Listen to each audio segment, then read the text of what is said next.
Човечка грешка или непрофесионалност на возачот. Ова е се поизвестно дека ќе се утврди како причина за автобуската несреќа во Бугарија, во која во македонски автобус на Бесатранс загинаа 45 македонски државјани.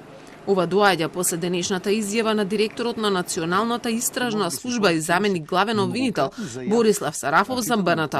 Според него, еден професионален возач морал движењето да го прилагоди според условите на патот и покрај тоа што автобусот се движел во рамки на дозволените 120 км на час. Разрешената скорост може да е 120, но дозволената брзина може да биде 120 км, но прилагодената брзина може да се намали на 40 км на час. Значи зборуваме тука веќе за две категории. Ние веќе имаме некаква представа за тоа каква била приближната брзина на автобусот, но сепак ќе ги почекаме автоекспертите да ги представат своите заклучоци и тогаш ќе го соопштиме како конечен резултат од нашата истрага. Според бугарските обвинители, тоа што речиси на средината на патот и веднаш после свиокот на десно се наоѓа банкината на која буквално се насукал и таа го распалчила дел од автобусот, не би требало да е причина за несреќата.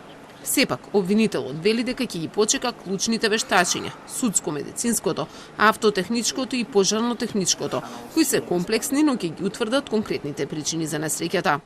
Да, возможно е пътните... Да, возможно е патната сигнализација да не е одговарала и да, таа очигледно не е одговарала на побарувањата.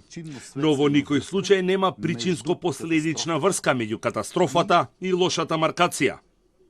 Да, во некој случај тоа го олеснува, но и бара возачот да биде повнимателен, да вози со прилагодена брзина и поконцентрирано внимание. И с по-концентрирано и сосредоточено внимание. Вештачењата за несреќата се очекува да бидат готови до 24 декември, кога е и Божик во Бугарија. Во меѓувреме македонското обвинителство ништо не открива за тукашната истрага за да не се наштетело.